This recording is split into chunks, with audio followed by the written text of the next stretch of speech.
पुराण मध्य अन्यतम खंडिकिया हरिवंश भगवान श्रीकृष्ण दिव्य लीलार संपूर्ण पाठ श्रवण मात्रके मन को शांति और पवित्र करिब एही पुराण। ताहले शुणन्तु प्रत्येक सोमवार बुधवार और शुक्रवार सकाळ 6टारे केवल मातृकृपा आध्यात्मिक चैनल रे।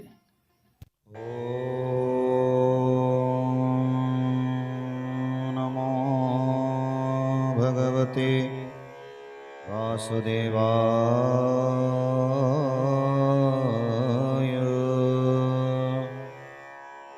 ॐ नारायणं नमस्कृत्यं नरं चैव नरोत्तमं देवीं सरस्वती व्यासं ततो जयमुदीरयेत्। मुखं करोति वाचालं पङ्गुलङ्घयते गिरिं यत्कृपातमहं वन्दे परमानन्दमाधवम्। जय जगन्नाथ, जय श्री कृष्ण। महाप्रभुंकर अपार करुणारु आमे माने श्रवण करुछे सेही भगवान श्री कृष्णंकर दिव्य लीलार खंडिकिया हरिवंश पुराण। आज आमे श्रवण करने को जाऊे नवग्रह मानकर किभଳି भाव जन्म है किभଳି भाव से माने उत्पत्ति हेले। पूर्व अध्याय आमे देवकी और दैवकींकर विवाह उत्सव कथा श्रवण करथिले। तेणु आपण मान श्रद्धार सहित टिके किछि समय बसी से महाप्रभुंकर कथा श्रवण करंतु। आमे माने जानि नथिबा जे नवग्रह मानकर जन्म किभଳି भाव रहितला। आसंतु आमे 14 अक्षरी माध्यम रे श्रवण करिबा सही नवग्रहंकर जन्म। यथो अनंतरे जे परीक्षा पचारिले ओ मुनि कह जे मोते हरि कथा भले। देवकी विभा शुणीण कंस जे अइला जगती रे बसी से हो क्यों कृत्य कला। उग्र से न डरुथिला मने चिंता पाई कंस की बोइला ताकू कहत पिसाई। बोलंती श्री सुकामुनि परीक्षित राय हरि कथा शुणी तोर पाप हेब क्षय। सिंहासने बसीण जे कंस नृपवर वीरसेन बोली डाक पियर कुमोर। आज्ञा प्रमाणे चलिला दूत वीरसेन उग्रसेन निकटरे प्रवेशिला पूर्ण। तुम्भंकु जे डाकुछंती कंस नृपवर एही क्षणी चल तुम्भे राजांक छामूर। शुणी करी उग्रसेन मने विचार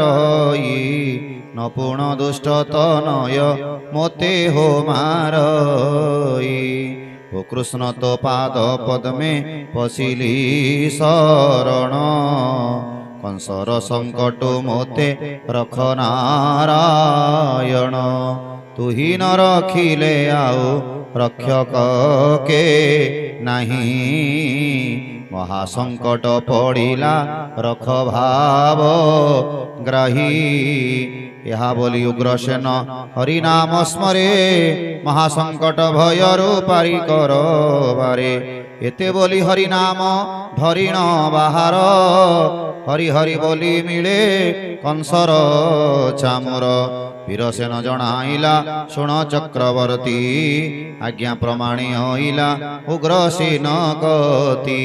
लक्ष्य राजार मौड़ मणि कंस वीर देखी करी पितांकु जे बोलई उत्तर। तू जेबे पिता न होई हेई थांतु आर मुंड तोहर काटंती एही हस्ते मोर। एड़े कृत्य किंपा कलु आहे उग्रसेन भगिनी को विभा देलु के बण कारण। हिनी मानी कलु मोते किंपा ताहा कह देवकी काहा को देलु मोते तो जणाओ। इड़े कर्म कलु तु ही किंपा न विचारी मोहर प्रतिज्ञा कि न जाणु दंड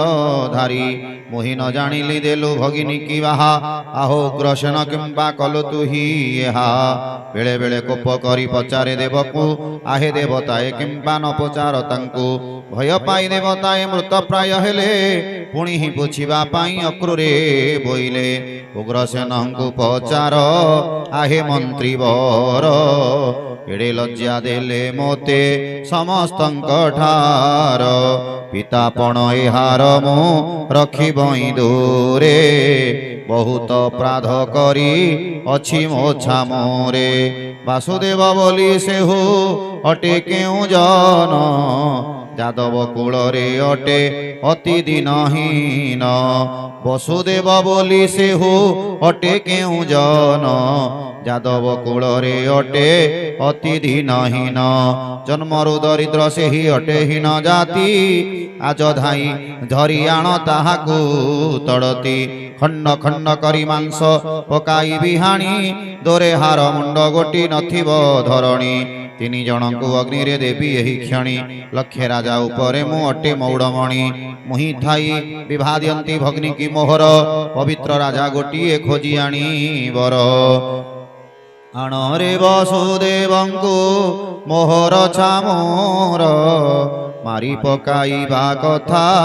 थिबटी महीर न जानिबा उग्रसेन बरिला बर से किंपाई विभा हेला भग्नि को मोहर भग्नि आदि धरी आण जाई अति बेगे तिले मात्र विलंब न करी जाओ सर्वे काल विकाल उठिले आज्ञा प्रमाण रे भय उग्रसेन राजा विचारे मनरे श्रीकृष्णर नाम सेहु कर स्मरण बोइले भो कृष्ण मते कर परित्राण आहो परीक्षित राजा कृष्णगत प्राणी काहाको विपद केबे न हुई पुणी एका हरिंको जे स्मरे वीर उग्रसेन उग्रसेन प्रति दया कले भगवान हेमंते काल विकाल उठिले तुरीत अक्रूर बोलई राजा शुण मो सिद्धांत अकारणे कोपतुन कर वीरवर वसुदेवंकु न मार दोष नाही तार न जानी विवाह जेबे देले उग्रसेन तोते न कही दुहिता कला क प्रदान ओ कंसराय तुम्हे जे कथा एक कर वसुदेवंकु तुम्हे हो आउ थरे बर से विवाह इहार जे किछि ही नहिला तुम्भर ही कथा रहु अक्रूर बोइला देवतांकु चाही करी बोले कंसवीर ए कथा जो गाए टिकी तुम्भर विचार तेबे बोइले कथा पूर्व अच्छी कंस मंगलर बेल आउ न कर विरस बहुत वचन जहु कंस ही शुणिला हरस होइन सेहु सम्मत होइला प्रसन्न होइन बोले कंस वीर वर आनी वसुदेव बेगे वरण हो कर इंद्रर आज्ञा पाइन जे सन मातली सेहि मत होइन जे उग्रसेन चली प्रवेश होइला जाई आपणा मंदिर सकल कहिला दुख इंदुमती ठार आग इंदुमती धर्म रखिला मो प्राण अनेक कबजे कला मोते कंसराण देवंकर वचने से प्रबोध होइला आउ थरे देव एहा बर जे बोइला बेगरे वसुदेवंकु हकारे राजन देवकींकु घेनिण से करई गमन प्रवेश कला से आनी कंस राजा पास वसुदेवंकु देखिण हर्षवीर कंस कंस आज्ञा देला बेगे कर हो वरण छाया मंडपर चिला अति खरे पूर्ण विवाह कराइबाकु बड़ हर्ष हेला देवता मानंकु गुआ देण बरिला आहो देवी भग्नि मोर हेउ अछि विवाह शशि रोहिणी जे सने पाउथांती शोभा विवाहर विधि मत जे सने व्यवहार गार्गवंकु आराधना कलानुपवर एथु अनंतरे वेद बर विभासारी ଅନେକ ଯୌତୁକ ମାନ ଦେଲା ଦଣ୍ଡଧାରୀ ଅନେକ ଆନନ୍ଦ ହୋଇ କଂସ ନୃପରାଣ ଯୌତୁକ ଦିଅନ୍ତିଣ ହର୍ଷ ଦେବଗଣ। ବୋଲେ ଶ୍ରୀକୃଷ୍ଣ ଭଗବାନ କି ଜୟ। କଂସ ବୋଲେ ଦେବତାଙ୍କୁ ଆକଟେ ଉତ୍ତର ତୁମ୍ଭେ ହୋ ଗୋଡ଼ାଇ ଥାଅ ରଥର ପାଖର ଭଗ୍ନି ଭିଣୋଇଙ୍କୁ ମୋର ରଥରେ ବସାଇ ମଥୁରା କଟକେ ରଙ୍ଗେ ଖେଳାଇବ ନେଇ କଂସର ବଚନେ ଦେବ ହୋଇଲେ ହରସ ଆଜିଠାରୁ ପାପ ଆମ୍ଭ ହୋଇଲା ଯେ ଧ୍ୱଂସ ଏବେ ହୋ ଆମ୍ଭର ପୁଣ୍ୟ ହୋଇଲା ପ୍ରକାଶ ବିଷ୍ଣୁଙ୍କ ଜନନୀ ପାଶେ ଥିବାଟି ଅବଶ୍ୟ ଏତେ ବୋଲି କରି ବହୁ ଆନନ୍ଦ ହୋଇଲା ରଥ ତଳେ ଥିବୁ ବୋଲି ବ୍ରହ୍ମାଙ୍କୁ କହିଲା ଏହା ଶୁଣିଣ ପରୀକ୍ଷ ଶୁକକୁ ପୁଛିଲା ଭୂମନି ମୋତେ ଅତ୍ୟନ୍ତ ସନ୍ଦେହ ଲାଗିଲା ଆନ ବେଳେ କଂସ କଥା ଶୁଣି ଦେବଗଣ ଅନେକ ଚିନ୍ତା ଯେ ପାଉଥିଲେ ହୃଦରେଣ ଏବେ ଦେବକୀ ରଥରେ ଥିବୁ ମନେ କଲେ ମୃତକ ମୁକତ ହୋଇବୁ ବୋଲି କି ପାଇଁ କହିଲେ ଶୁକମୁନି ବୋଇଲେ ଯେ ପରୀକ୍ଷ ଛାମରେ ବ୍ରହ୍ମା ଜାଣିଲେ ତାହାକୁ ମହାଯୋଗ ବଳେ ବୋଇଲେ ଦେବକୀ ଗର୍ଭ କୃଷ୍ଣ ହେବେ ଜନ୍ମ ଏହାକୁ ହିଁ ସେବିବି ପାଇବା ପୁଣ୍ୟମାନ ଦେବତା ବୋଇଲେ ଆମ୍ଭେ ଦେବକୀ ସେବିବା ଅନେକ କାଳର ପାପ ମାନ ଛଡ଼ାଇବା ବିଷ୍ଣୁର ଏ ମାତା ହେବେ ଏହା ନିଶ୍ଚୟ ଜାଣ ତେଣୁ କରି ସନ୍ତୁଷ୍ଟ ଯେ ହେଲେ ଦେବଗଣ ପରୀକ୍ଷ ଶୁଣିଣ ଶୁକ ମୁନିଙ୍କ ଉତ୍ତର ପବିତ୍ର ହୋଇଲି ବୋଲି ବୋଲେ ନୃପବର ପୁଣି କେମନ୍ତ ଯେ କଲେ ସେହି ଦେବଗଣ ଏଥିର ଚରିତ ମୋତେ କହ ତପୋଧନ ପୁଣି ହିଁ କେମନ୍ତ କଲା କଂସ ନୃପରାଣ ବିଶେଷ ଭାବରେ କହ ସେହି କଥା ମାନ ଏଥୁ ଅନନ୍ତରେ କହନ୍ତି ଶୁକ ମୁନିବର ଶୁଣ ହୋ ପରୀକ୍ଷ ରାଜା କୃଷ୍ଣ କଥା ସାର ଯହୁଁ ସେହି କଂସ ରାଜା ବଗ୍ନି ବିଭା ହେଲା ବିମାନେ ବସାଇ ବର କନ୍ୟା ଘେନି ଗଲା ଜୟ ଶଙ୍ଖ ଶବଦ ଯେ ଶୁଭଇ ତ୍ରିପୁର ରଥର ଉପରେ ତ ବସିଛନ୍ତି କନ୍ୟାବର ଦେବତା ମାନେ ସମସ୍ତେ ସେନା ହୋଇଛନ୍ତି ଆପणे ରଥକୁ ବାହେ କଂସ ମହାମତି ଆପणे ରଥ ବାଛିଣ କଂସ ନୃପବର ଓଲଇ ତ୍ରୈଲୋକ୍ୟରେ କେ ଅଛି ବଳିୟାର ନୃପତି ମାନଙ୍କର ଯେ ମୁଁ ମଉଡ଼ମଣି ମୋହର ବାଦି ଭଗାରି କେହି ନାହିଁ ପୁଣି ଶତ୍ରୁ ହୋଇ ମୋହର କେ ନାହିଁ ରବି ତଳେ ଏତେ ବୋଲି ରଥକୁ ସେ ବାହୁ ଅଛି ବଳେ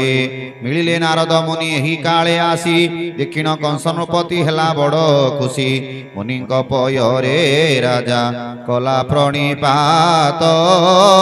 ବିନୟ ବହୁତ ରୂପେ କହେ ନରନାଥ ନାରଦ ବୋଇଲେ ତୁରେ ଏମନ୍ତ ଜ୍ଞାନ ଦେଖୁ ଦେଖୁ ଅନ୍ଧ ଦେଲୁ ଆରେ ନୃପରାଣ ଯାହାକୁ ତୁ ବିବାହ ହେଲୁ କୁଶତ ହୋଇନ ତାର ପୁତ୍ର ହସ୍ତେ ତୁହି ହୋଇବୁ ନିଧନ ଜୀବନ ଭଗ୍ନିର ତୁ ବାହୁ ଅଛୁ ରଥ ତାର ପୁତ୍ର ହେତୁ ତୋର ମରଣ ନିଶ୍ଚିନ୍ତ ଜୀବନ ପୁତ୍ର ଜନ୍ମିବ ଦେବକୀର ତହିଁ ତାର ହସ୍ତେ ନାଶ ଯିବୁ ନିଶ୍ଚୟ ରାଜା ତୁହି ଏହା ନ ଜାଣିଣ ରଥ ବାହୁ ଅଛୁ ତାର ଏ ଭଗ୍ନିର ହେତୁ ମୃତ୍ୟୁ ହୋଇବ ତୋହର ନାରଦ ବଚନ ଯହୁଁ ଏମନ୍ତ ଶୁଣିଲା ସେହିଠାରେ କଂସ ରାଜା ରଥ ରଖାଇଲା ବୋଇଲେ ଭଗ୍ନିର ହେତୁ ହୋଇବ ମରଣ ଏହାକୁ କରିବି ନାଶ ମୁହିଁ ଏହି କ୍ଷଣ ବୃକ୍ଷ ମୂଳକୁ କାଟିଲେ ଫଳେ କିସ ଭୟ ଏତେ ବୋଲି ବଡ଼ କୋପ କଲା କଂସରାୟ ହାଣିବାକୁ ଦେବକୀକୁ ଖଡ଼ଗ ଧରନ୍ତି ସ୍ତୁତି ଆରମ୍ଭିଲେ ଦେବେ ଏକଥା ଦେଖନ୍ତି ଶ୍ରୀକୃଷ୍ଣ ନାମ ସ୍ମରନ୍ତେ ଦେବକୀ ରଖିଲେ ଶୁଣ ଆହୋ ରାଜା ବୋଲି ଅକ୍ରୂର ବୋଇଲେ ସହୋଦର ବଧନ କର ହେ କଂସରାଣ ଜନମ ହୋଇଲେ ପୁତ୍ର ନାସିବୁ ତୁ ପୁଣ ସହୋଦର ମାରିବାର ନୁହଁଇବେ ଭାର ସ୍ତ୍ରୀ ହତ୍ୟା କଲେ ପାପ ହୋଇବ ପାର ଏହା ବୋଲିଣ କ୍ରୂର କଂସକୁ କହିଲା ଶୁଣି କରି କଂସ ବଡ଼ ହରସ ହୋଇଲା ଭଗିନୀକୁ ରାଇ କଂସ ବୋଲଇ ବଚନ ଆଲ ତୋର ପୁତ୍ର ମତେ କରିବ ନିଧନ ନିଶ୍ଚୟ ମୁଣ୍ଡ ଗୋଟିକ କାଟନ୍ତି ତୋହର ମନ୍ତ୍ରୀର ବଚନେ ମୋହି ଛାଡ଼ିଲିନି କର ପ୍ରସବ କରି ତୁ ପୁତ୍ର ଦେଉଥିବୁ ମୋତେ ଦେବକୀ ବୋଇଲା ଭାଇ ଦେବଇ ମୁଁ ତୋତେ କଂସ ବୋଲେ ତୋତେ ମୋର ବିଶ୍ୱାସ ଯେ ନାହିଁ ବନ୍ଦୀ ଘରେ ଥିବୁ ତୁହି ମନେ ହର୍ଷ ହୋଇ ବୀରସେନଙ୍କୁ ରାଇଣ ବୋଲେ କଂସ ବୀର ବନ୍ଦୀ ଘରେ ଭିଆଣ ତୁ କର ଘାତିକାର ପତିଶ ଦ୍ୱାର ହୋଇବ ଗୃହେ ଯିବା ପାଇଁ 36 ଖଣା ରଖିବ ସତେ ତାଳ ହୋଇ ଏକ ଦ୍ୱାରେ ଥିବ ଶତ ଶତ ଦ୍ୱାରୀ ରହି ଜଗି ବସିଥିବେ ତହିଁ ଅସ୍ତ୍ରବନ୍ତ ହୋଇ ରଥ ଗଜ ପଦାତିକ ବାଦ୍ୟ ଘୋର ଧ୍ୱନି ଚାରିପାରୁ ସେ ବେଢ଼ିବେ କରେ ଅସ୍ତ୍ର ଘେନି ଜରାସନ୍ଧ ତୁହି ଥିବୁ ପ୍ରଥମ ଦ୍ୱାରରେ 23 ଖେହୁଣି ବଳ ଥିବଟି ସଙ୍ଗରେ ସହସ୍ରାର୍ଜୁନକୁ ବୋଲେ ଥିବୁ ଆର ଦ୍ୱାରେ 50 ସହସ୍ର ସୈନ୍ୟ ଥିବେ ତୋହଠାରେ ରାଜାଙ୍କୁ ସବୁ ପେଶିଲା 32 ଦୁଆରେ ସାବଧାନେ ବସିଥିବ ଜଗି ସେହି ଦ୍ୱାରେ ଯାହାର ଦ୍ୱାରରେ ଭେଦ ପଡ଼ିବଟି ଜାଣ କାଳ ବିକାଳ ହାତରେ ନିଶ୍ଚିତା ମରଣ ବୋଲ ଆନନ୍ଦୀ କବାର ହରି ବୋଲ ଅତି ସାବଧାନେ ଜଗି ଥିବ ଯେ ଯାଦ୍ୱାର କର୍କଶ ନୟନେ ବୋଲେ କଂସାସୁର ବୀର রাজা গণ ভয়রে যে সনমত কলে যে যাহার দ্বারে যাই জগিণ রহিলে উগ্রসেন রাই কংস বলন্তি বচন আজ নগরে তোতে হইলা মরণ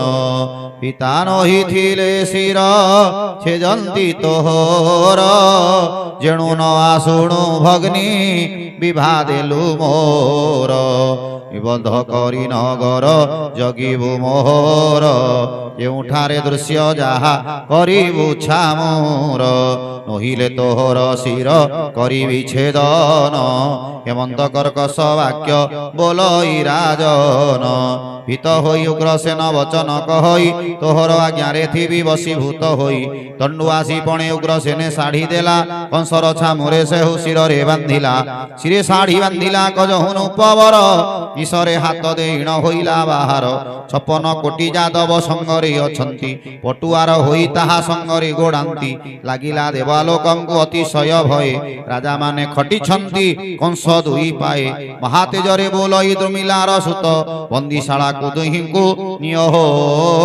ତୁରିତ রাজার বচনে উঠি কাল যে বিকাল উঠ গো দেবকী বলি ধরি কর তাল অক্রূর বইলা এহি অজ্ঞাতে হইলা আজ বন্দী ঘরকু ননিয় বইলা যেতেবেলে গর্ভবতী হইব তরুণী সেই কাল কথা জানি অনুপমণি সম্প্রতি সে দুহে থান্ত তাহাঙ্ক মন্দিরে শুণ করি কংসনূপ বলে ধাতিকারে আহো বসুদেব তুহি মোর ভগ্নি ঘেনি গৃহে বাস করুথিবু মো আজ্ঞারে পুণি টগরঙ্কু রাই করি বলে বীর কংস বাসুদেবর ব্যবহার জানিব অবশ্য দেবকীর গর্ভবাস ছামুরে কহিব যেবে তুম্ভে ন কহিব তেবে নাশ জীব এহিপরি আজ্ঞা দেলা কংস মহাবীর বইলা আহুরি শত্রু জন্মিবে মোর কেশী দৈত্যଙ୍କୁ চাহি বলে বীরমণি তালবনে থিবু তুহি দিবস রজনী যে মোর শত্রুর পণে করে আগমন ପଥହୁଁ ନିବାରିବୁ ଯେ ବୋଲ ରାଜନ ସକଳ ଦେବଙ୍କୁ ଏକ ଠାବେ ରଖାଇଲା ଏହିପରି କଂସ ରାଜା ନିଶ୍ଚିନ୍ତ ହୋଇଲା ଦେବଭୃତ୍ୟ ପଣେ ଥାନ୍ତି ଜଗତି ତଳର କେତେବେଳେ ବସ ବୋଲି ନ ବୋଲଇ ବୀର ରାଜା ଏ ଭୟ କିଙ୍କର ପରା ଏକ ହୋଇ ଅକ୍ରୂର ସୁମନ୍ତ୍ରୀ ଏହା ନିକଟରେ ଥାଇ କାଳଗଣ ମାନେ ଥାନ୍ତି ପଛ ପଟୁଆର ଯାହାକୁ ଆଣ ବୋଇଲେ ଆଣନ୍ତି ତତ୍ପର ଏହିପରି ହୋଇଥାନ୍ତି ନଥାଏଟି ପ୍ରାଣ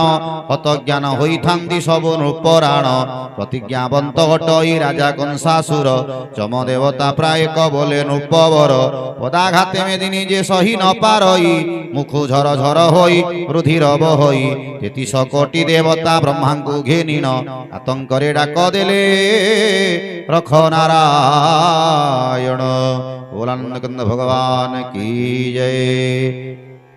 ଏହା ଶୁଣି ପରୀକ୍ଷିତ ଶୁକଙ୍କୁ କହିଲେ ନବଗ୍ରହ ମାନେ କେହ୍ନେ ଜନମ ହୋଇଲେ ଶୁକମୁନି କହୁଛନ୍ତି ଶୁଣ ସେ ଆଖ୍ୟାନ ଏକ ମନେ ଶୁଣ ତୁହି ପରୀକ୍ଷ ରାଜନ ବିଷ୍ଣୁଙ୍କର କପାଳରେ ମଣି ଏକ ଥିଲା ସେହି ମଣିରୁ ଆଦିତ୍ୟ ଜନମ ହୋଇଲା ବ୍ରହ୍ମାଙ୍କ ବୀର୍ଯ୍ୟ ଖସିଲା ଅତି ଅଦ୍ଭୁତରେ ସେ ବୀର୍ଯ୍ୟ ପଡ଼ିଲା ଯାଇ କ୍ଷୀର ସମୁଦ୍ରରେ କ୍ଷୀର ସମୁଦ୍ରରୁ ଏକ ପୁତ୍ର ଉପୁଜିଲା ସୁନ୍ଦର ଦେଖି ତାହାକୁ ଚନ୍ଦ୍ର ନାମ ଦେଲା ନିଶାପତି ପଣେ ତାକୁ ଶ୍ରୀ ବିଷ୍ଣୁ ରଖିଲେ ନିଶାନାଥ ବୋଲି ନାମ ତାହାକୁ ହିଁ ଦେଲେ ବିଷ୍ଣୁଙ୍କ ଦେହୁ ବାସୁକି ଜନମ ହୋଇଲା ବାସୁକି ପୁଷ୍ପ କଳାକୁ ବିବାହ ଯେ ହେଲା ତା ସହିତ ବାସୁକି ଯେ କରନ୍ତେ ରମଣ ଅଷ୍ଟକୁଳା ନାଗେ ତହୁଁ ଉପୁଜିଲେ ପୁଣ ଯେତେ କବୀର୍ଯ୍ୟ ସୁନ୍ଦରୀ ଗର୍ଭରେ ପଡ଼ିଲା ଅଷ୍ଟକୁଳା ନାମ ଧରି ଗର୍ଭଜାତ ହେଲା ଥୋକାଏ କବୀର୍ଯ୍ୟ ଭୂମି ପରେ ଥିଲା ପଡ଼ି ସୂର୍ଯ୍ୟକାନ୍ତି ପରା ଏକ ଦିଶେ ସେହି ଜଡ଼ି ସେ ବୀର୍ଯ୍ୟରୁ ପୁତ୍ରେକ ଯେ ଜନମ ଲଭିଲା ସେ ପୁତ୍ରର ନାମ ଗୋଟି ଭୂମି ବୋଲି ହେଲା ତାହାର ତହୁଁ ଯେ ବଣ ପୁତ୍ର ଜନମିଲା ଅମରରେ ନାମ ତାର ମଙ୍ଗଳ ହୋଇଲା ମଙ୍ଗଳ ନାମ ତାହାକୁ ଦେଲେ ଚକ୍ରଧାରୀ ସେଦିନ ମଙ୍ଗଳ ନାମ ହୋଇଲା ତାଙ୍କରି କୁମ୍ଭସୁର ଦେବକୁ କଟାଳ କରିଲା ଇନ୍ଦ୍ର ବଜ୍ର ଆଘାତରେ ଦୈତ୍ୟ ନାଶ ଗଲା ମଙ୍ଗଳ ନାମଟି ଯେଣୁ ବିଦିତ ହୋଇଲା ମଙ୍ଗଳଙ୍କୁ ମହାଗ୍ରହ ବିଧାତା ହୋଇଲା ବୃହସ୍ପତିଙ୍କ ଭାରିଜା ତାରା ମହାସତୀ ଚନ୍ଦ୍ରଙ୍କର ସଙ୍ଗତି ଯେ କଲା କସୁରତି ତହୁଁ ପୂଜିଲା ବୁଧ ନାମରେ ସନ୍ତତି ବୁଧ ଗ୍ରହ ନାମ ତାକୁ ଦେଲେ ବିଶ୍ୱପତି ସାବିତ୍ରୀ କନ୍ୟା ବୋଲିଣ ବ୍ରହ୍ମାଙ୍କ ଘରଣୀ ତାଙ୍କଠାରୁ ଉପଜିଲେ ବୃହସ୍ପତି ପୁଣି ଭୃଗୁ ଋଷି ବ୍ରହ୍ମାଙ୍କର ଅଟନ୍ତି ନନ୍ଦନ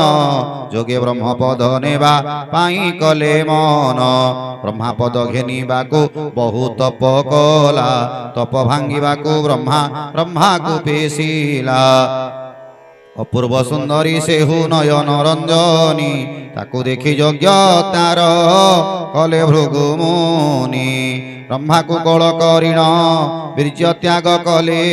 ସେ ବୀର୍ଯ୍ୟରୁ ଏକ ପୁତ୍ର ଜନମ ଲଭିଲେ ତାହାର ନାମ ଗୋଟିକ ଶୁକ୍ର ବୋଲି ହେଲା ସର୍ବଗ୍ରହ ସଙ୍ଗତି ସେ ପୁତ୍ର ହିଁ ରହିଲା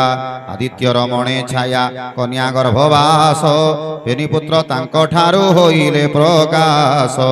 ଯମ ଶନିଶ୍ୱର ବୋଲି ତାଙ୍କ ନାମ ଦେଲା ନାଶକର ଭୁବନରେ ତାଙ୍କୁ ଠାବ ହେଲା ଦକ୍ଷ ଦୈତ୍ୟ ଜାଇଣ ଯେ ସିଂହିକାର ମିଲା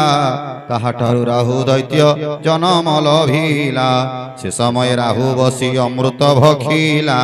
ସେହି କାଳେ ସୁଦର୍ଶନ ତାହାଙ୍କୁ ଛେଦିଲା ତେଣୁ କରି ମୃତ୍ୟୁ ତାର ପାଖକୁ ନଇଲା ନବଗ୍ରହ ସଙ୍ଗତରେ ସେ ସ୍ଥାନ ପାଇଲା ଗଣ୍ଡି ରାହୁ ମୁଣ୍ଡ କେତୁ ତାଙ୍କ ନାମ ଦେଲା ଏହିପରି ନବଗ୍ରହ ଉତ୍ପତ୍ତି ହୋଇଲା ପୁଛନ୍ତି ପରୀକ୍ଷ ସତେ ଇସଜେ ନକ୍ଷତ୍ର ଏମାନେ କେମନ୍ତେ ହେଲେ କହ ବ୍ୟାସ ସୂତ ସୁକ ବୋଇଲେ ଚନ୍ଦ୍ରର ବାରିଜା ରୋହିଣୀ ଚନ୍ଦ୍ରର ରମଣେ ଜନ୍ମ ଲଭେ ଶିଶୁ ପୁଣି ଇନ୍ଦ୍ରପଦ ଘେନିବାକୁ ସେ ପୁତ୍ର ଧାଇଁଲା ଇନ୍ଦ୍ରର ବଜ୍ରଘାତରେ ତା ଶିର ଛିଡ଼ିଲା ବାର ରାଶିରେ ରହିଲେ ସେହି ଶରମାନେ 27 ନକ୍ଷତ୍ରଟି ଏହି ପରମାଣେ ଗଣ୍ଡି ଯାହା ଥିଲା ତାହା 12 ଭାଗ କଲା ଏକାଦଶ କରଣ ଯେ ଏଥୁ ଜାତ ହେଲା ଏ ବିଧିରେ ଜାତ ହେଲେ ପୁଣି ଯୋଗ ମାନେ ଏହିପରି ବିଚାରିଲେ ନବଗ୍ରହ ସ୍ଥାନେ ଶ୍ରୀ ହରି ବଂଶ ଚରିତ ସୁଧାମୟ ରସ ଶ୍ରୀ ହରି ଚରଣେ ନମେ ନାରାୟଣ ଦାସ ଶ୍ରୀ ହରି ଚରଣେ ନମେ ନାରାୟଣ ଦାସ ଶ୍ରୀ ହରି ଚରଣେ ନମେ नारायण रास विमश्याप्रण भंगमनिरपिमति भ्रम यदि शुद्धं वसुधं वा मम दोष न विद्यते बोल श्री कृष्णचंद्र भगवान की जय एहिपरि भावरे नवग्रह माने आउ 27 नक्षत्र जोग करण ए माने सबु जन्म हेले आमे माने खंडिकिया हरिवंश नारायण दासंक कृत शुणुछे एही मातृकृपा ही केवल चैनल माध्यम रे आज आपण माने शुणिले 11तम भाग को आउ ग्रह मानकर उत्पत्ति बा जन्म किभଳି भावरे देवकींकर विवाह परे बंदीशाला को नै कंस तांको रखिछि वसुदेव देवकींको से विषयक ज्ञान पाइले एवं नवग्रहंकर उत्पत्ति जानिले तेणु जदि कथा गुड़िक भल लगी थाए तेबे निश्चित भावरे चैनल को सब्सक्राइब करिवे लाइक करिवे कमेंट करिवे आउ कमेंट रे श्री हरि जय श्री कृष्ण बोली निश्चित भाव लिखिबे भूलिबे नाही तेणु आगामी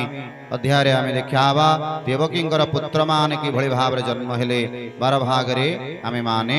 सर्पण करिवा आजि पई एतिकी जय श्री कृष्ण जय श्री जगन्नाथ हरि हरि बोल हरि हरि बोल हरि बोल।